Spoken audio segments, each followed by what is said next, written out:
In this lesson, we're going to create some dynamic text that's going to appear on the stage, and then later on we're going to control it with a button. If you're looking for the final file, it's going to be called output. The first thing we want to do is grab the text tool, and we're going to create a dynamic text box. So we're just going to drag out the text and make sure the different options here that you choose dynamic text. Now to test what it'll look like, just type in some characters there and select them. We can change the size. We can change the font. We can change the color. All the things that we do, we can view it in here and see what it's going to look like. Then when you're happy with the appearance of the text, select it and hit delete. Because we don't want to create any of the text on the stage here, we want to create it dynamically. You'll notice that when I click away, we can see a box around it. Select this. If you don't want the box to appear, just turn it off. Here is the type is selectable, meaning that you can click and select the type when it displays. If you turn it off, it's not selectable. And this option will render it as HTML. So there's our text box, and we're just going to call this one My Text. Excellent. So now let's create some dynamic text. We're going to go into the Actions panel, and we're going to type in My Text exactly as it appeared there.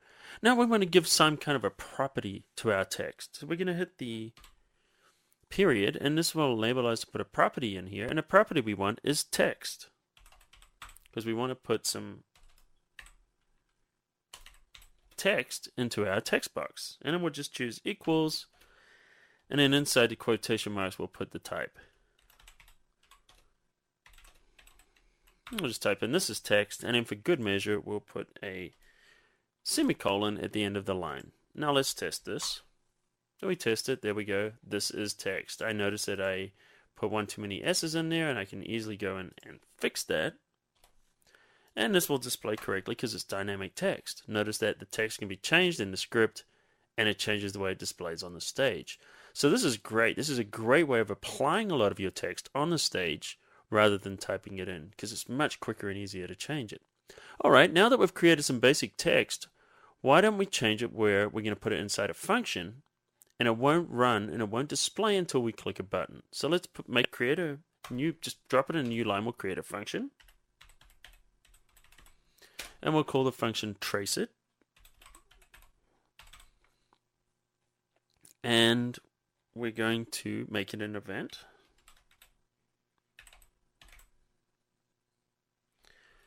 And then we'll close it out, and then we're going to put it inside an open and closed curly brace. Because notice when we create our function, we name it, we give it a type, which is an event, and then inside the open and closed curly braces, between there is where all our code goes. This is the actual script to be run.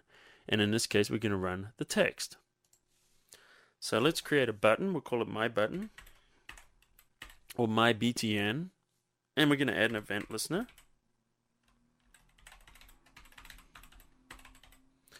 Because we want to have an event listener there that will listen for something to happen on the button. And what do we want to listen to? We want to listen for a mouse event.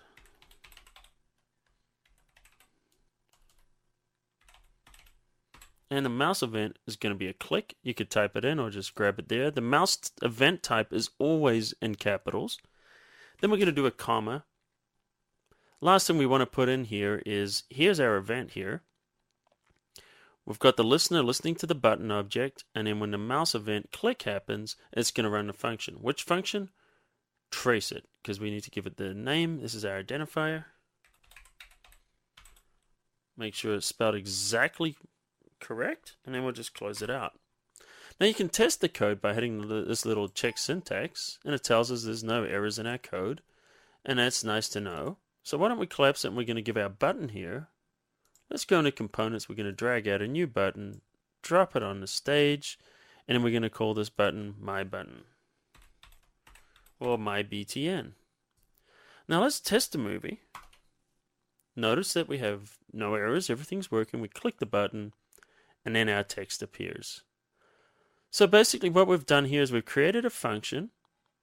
We've created dynamic text that's created by the action script, and the text will appear when we click the button. We've made some pretty good progress here. Basically, what the progress we've made is that we've created an event handler, which is the button that we can control some action script now. So when you create action script on here, you can control it by clicking the button. There's different types of scripts you could control in here. If we go under here, by clicking this button, we can make different things happen. Here we're displaying text on the stage. You could make it go to a different frame and play, go to and play, give it a frame number. You could change the properties of, say, a object, like perhaps there's a box there and you want to change the opacity, you would put that in here. So basically we've made some pretty good progress, and you've created your first piece of action script that's actually doing something on the stage.